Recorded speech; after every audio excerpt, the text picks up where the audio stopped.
बेहद स्वागत है जी सभी स्टूडेंट्स का।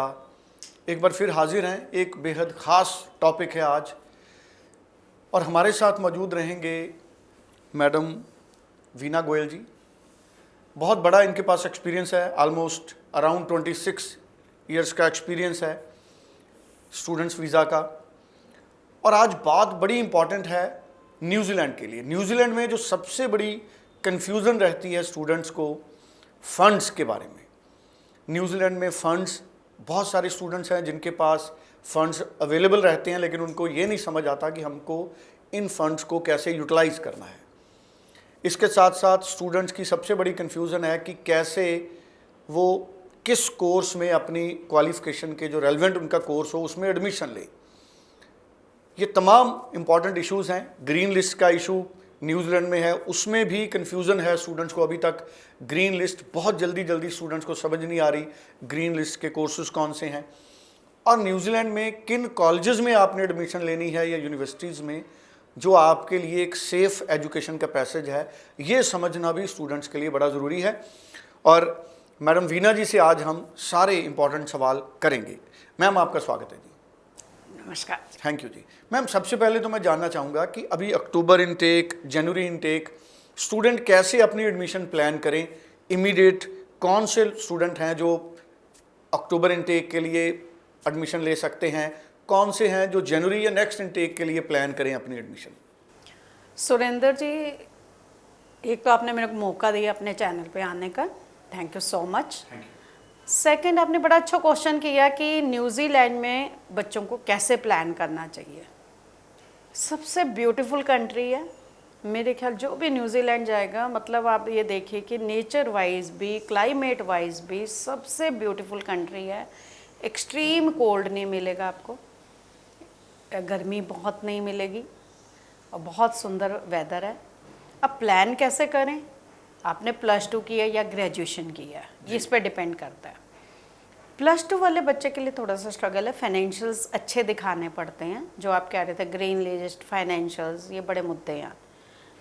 बच्चा कहीं का भी रिजेक्शन हो, न्यूजीलैंड में अप्लाई करने पे न्यूजीलैंड एम्बेसी को कोई ऑब्जेक्शन नहीं है जी। वो उसका जो गैप है बल्कि वो कवर हो जाता है जी। लेकिन बच्चा ऑनेस्टली बताए कि मैं, अगर मान लीजिए 2 साल का गैप है, 1 साल उसने ऑस्ट्रेलिया में, कनाडा में एडमिशन ली, इंटरव्यू दिया या व्हाटएवर जो भी उसने किया कि उसमें लगा, उसको प्रूफ देने पड़ते हैं। जी। तो ये बहुत अच्छा। सेकंड जो अच्छा पॉइंट इनका है, जो मैं बहुत पसंद करती हूँ, कि इनकी फ़ीस जो है वो आफ्टर वीज़ा है। मीन्स आपने फ़ाइल लगाई, आपने फाइनेंशियल कैपेबिलिटी अपनी दिखाई और दिखाने के बाद जो है फ़ीस जो है, जब आपको प्रिंसिपल अप्रूवल मिल गई कि now you are eligible for the visa, you just pay your fee, मतलब अपनी फ़ीस पे करिए और अपनी वीज़ा स्टैम्प कराइए। तो आपने खाली एक एम्बेसी फ़ीस पे की और अपनी फ़ाइल लगाई और फ़ीस वीज़ा के बाद पे कर रही हैं। अब मेन मुद्दा आ जाता है कोर्स का और फाइनेंशियल डॉक्यूमेंट्स का, राइट। अब कोर्स जो है, मान लीजिए कहीं से अगर बच्चे का रिजेक्शन है तो वो सेम कोर्स लेना पड़ता है, आप चेंज नहीं कर सकते। अगर आप चेंज कर रहे हो तो बहुत स्ट्रॉन्ग रीज़न देना पड़ेगा आपको। और अगर आपका फ्रेश केस है तो आप कोई भी कोर्स ले सकते हो न्यूजीलैंड को, उसमें भी कोई ऑब्जेक्शन नहीं है। लेकिन आपको अगर बाई चांस इंटरव्यू आ जाए तो आपको सेटिस्फाई करना होता है कि कोर्स क्यों ले रहे हो जी। और हमेशा कोर्स की रेलिवेंसी अगर हो तो वो आपको थोड़ा सा इजी रहता है। 10+2 या ग्रेजुएशन वाले, जैसे अक्टूबर इनटेक है, तो किस तरह के मेजर कोर्सेज अवेलेबल रहते हैं? मेजर कोर्सेज देखो, ग्रीन लिस्ट जो हमने बोली, ठीक है, आईटी आपका ग्रीन लिस्ट में आ रहा है, या बहुत सारे ऐसे कोर्सेज हैं जब लिस्ट में जाते हैं तो चेक करते हैं कि ये कोर्स आपका ग्रीन लिस्ट में, राइट। हॉस्पिटैलिटी निकल गया हुआ है, जैसे हॉस्पिटैलिटी में बच्चे बहुत जाते थे, लेकिन हॉस्पिटैलिटी वाले कोर्स को ग्रीन लिस्ट से कोई फ़र्क नहीं पड़ता है क्योंकि उनकी जॉब अवेलेबिलिटी बहुत है। आपने कोर्स कंप्लीट किया, आपको कहीं से जॉब ऑफर हो गई तो आपको वर्क परमिट मिल गया, इसलिए मैं उनको कभी डिस्करेज नहीं करती हूँ।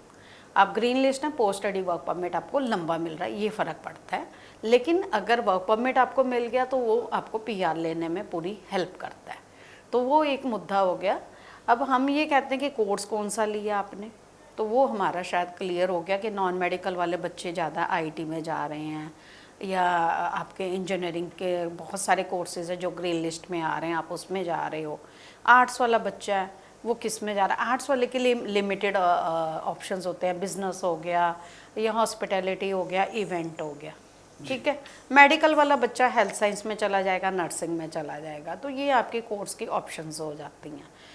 अब आ जाता मुद्दा कि अगर अक्टूबर वाला बच्चा जिसके फंड्स रेडी हैं तो वो अप्लाई कर सकता है इमीडिएटली, लेकिन अगर फंड्स नहीं रेडी हैं तो जैन इनटेक के लिए आप अप्लाई कर सकते हो। इसमें सबसे अच्छा क्या होता है कि जैसे आपने अप्लाई किया, पीसीसी करानी है, डॉक्यूमेंट्स तैयार करने हैं, अगर फंड्स पुराने नहीं हैं तो आपके तब तक फंड्स पुराने होते हैं जब तक आप ये सारा सिस्टम चला रहे हो। तो ये भी कोई प्रॉब्लम नहीं है, क्योंकि ये तो है नहीं कि आपने 8 लाख 10 लाख फ़ीस दे दी है और आप वेट करें, क्योंकि फ़ीस तो जानी ही नहीं वीज़ा से पहले। अब कैलकुलेशन क्या है फंड्स दिखाने की, और ये बड़ा इम्पॉर्टेंट और ट्रिकी क्वेश्चन है। आपके $20,000 जो है आपने न्यूजीलैंड अकाउंट में अपना पैसा दिखाना है कि आपके पास ये लिविंग एक्सपेंसेस जिसको हम बोलते हैं, जैसे कनाडा में जीआईसी होता है। और मान लीजिए आपकी फ़ीस $25,000 है, तो $25,000 प्लस $20,000 मल्टीप्लाइड बाई जो आपका डॉलर का रेट है, उसको करके जो कैलकुलेशन आती है वो 6 मंथ ओल्ड फंड आपके पास होने चाहिए।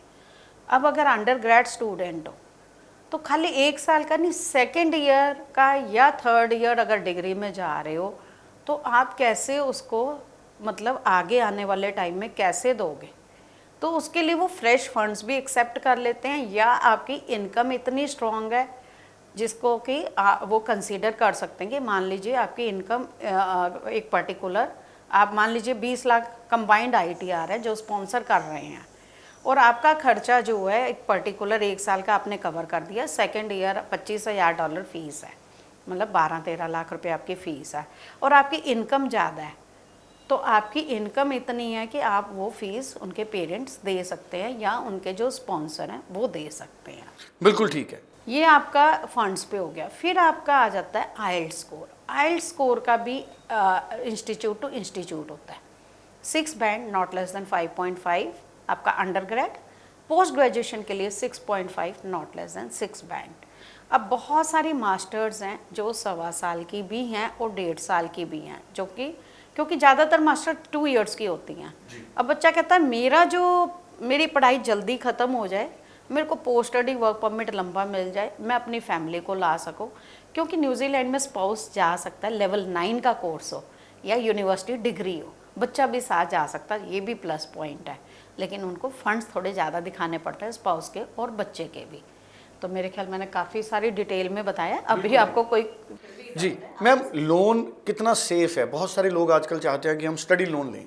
हाँ, ये शायद मैं स्किप कर गई थी क्वेश्चन कि स्टडी लोन आपका जेन्युइन प्रॉपर्टी पे लिया हुआ है, क्योंकि आजकल बैंक्स बहुत लीनियंट हो गए हैं स्टडी लोन में। लेकिन स्टडी लोन देते टाइम बैंक आपकी फाइनेंशियल कैपेबिलिटी देखता है।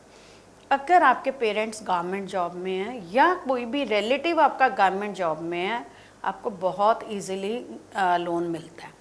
अगर गवर्नमेंट जॉब में नहीं है तो आपकी ITR स्ट्रॉन्ग है, आपके पास अपनी प्रॉपर्टी है, और जो इंस्टीट्यूट जिसमें आप जा रहे हो वो बैंक की लिस्ट में है, तो आपको लोन 100% मिल जाएगा। एंड लोन बिल्कुल सेफ़ है, लोन में कोई प्रॉब्लम नहीं है, क्योंकि बैंक ने लोन दिया, गवर्नमेंट इंस्टीट्यूट ने लोन दिया है, और जब वो फ़ीस पे करने के लिए बोलेंगे वो उसी लोन से फ़ीस जानी है, उसी लोन से आपके लिविंग एक्सपेंसेस जो हैं न्यूजीलैंड NZ बैंक में आपके जाने हैं।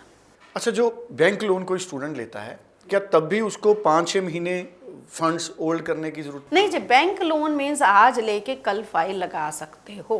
वो तो बैंक ने आपको एक परमिशन दे दी कि हमने इतना पैसा आपको दे दिया, आपको जब ज़रूरत है आप उसको यूटिलाइज़ कर लो।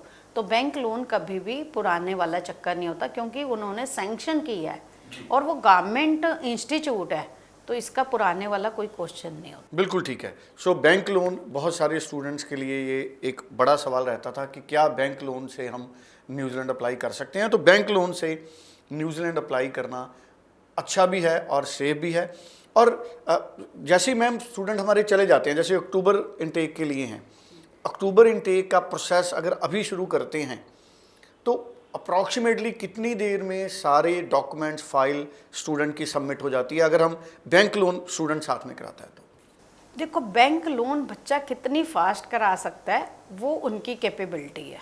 जैसे मैंने बताया गवर्नमेंट जॉब में है, तो मेरे ख्याल अगर इनका सब कुछ ठीक है, बैंक्स विद इन 1 वीक भी उनको लोन दे देते हैं। 15 डेज 2 वीक्स का टाइम हमें ऑफर लेटर अरेंज करने में लगता है, इंस्टीट्यूट्स को डॉक्यूमेंट्स भेजने, फिर ऑफर लेटर आना, इट टेक सम टाइम। और उसके बाद ऑफर लेटर आने के बाद बच्चा बैंक लोन अप्लाई कर सकता है और within 1 week bank loan दे देता है। तो आप ये देख लीजिए, तब तक बच्चे की पीसीसी होनी है, तब तक वो पीसीसी करा सकते हैं जब तक ऑफर लेटर आया और बैंक लोन हो रहा है। तो ये सारे काम पूरे होने के बाद अम्बेसी में फ़ाइल लगते हैं, लेकिन अम्बेसी थोड़ा टाइम लगाती है। सम टाइम वीज़ा डिसीज़न जल्दी आ जाता है, सम टाइम थोड़ा लेट आता है, तो बच्चे का डेफर भी हो सकता है। ये स्टूडेंट को सोचना होगा कि मान लीजिए अक्टूबर में उसका रिज़ल्ट नहीं आया तो उसको जैन में भी जाना पड़ सकता है। बिल्कुल ठीक है। और अगर मेजर इनटेक की बात करें, अक्टूबर और जैन इनटेक, क्या ये सब बड़े इनटेक माने जाते हैं? यहाँ पे जुलाई और अक्टूबर एक मेजर इनटेक माना जाता है जी। तो जुलाई और आपका Jain intake, October is quite good intake. और जैन इनटेक ठीक है, कुछ कोर्सेज होते हैं, वी डू हैव कोर्सेज, लेकिन बहुत बड़ा इनटेक नहीं माना जाता जैन को। लेकिन जो स्टूडेंट्स का रह गया, नहीं अप्लाई कर पाए, वो जैन में अप्लाई कर सकते हैं। बाई चांस जैन भी स्किप होता है, then there is a July intake. बिल्कुल ठीक है। So thank you so much, बहुत इंपॉर्टेंट इन्फॉर्मेशन इस शो में हमारे साथ शेयर हुई है। अगर आप रिफ्यूज़ हैं किसी भी कंट्री से, तब भी आप एलिजिबल हैं न्यूजीलैंड स्टडी वीज़ा अप्लाई करने के लिए। और जिन स्टूडेंट्स के पास फंड की प्रॉब्लम है या टेंशन है, तो मुझे लगता है स्टडी लोन भी एक ऑप्शन उनके पास है। और स्टडी लोन से आपको 6 मंथ्स ओल्ड फंड्स वाली जो बात है, शायद उससे भी आप सेफली अप्लाई अपनी फ़ाइल कर सकते हैं। स्क्रीन पे नंबर है, इस नंबर पे आप तुरंत फ़ोन कर सकते हैं और आप सीधा वीना मैम से भी बात कर सकते हैं और अपना मैसेज भी ड्रॉप कर सकते हैं। Thank you so much Veena ji. Thank you so much.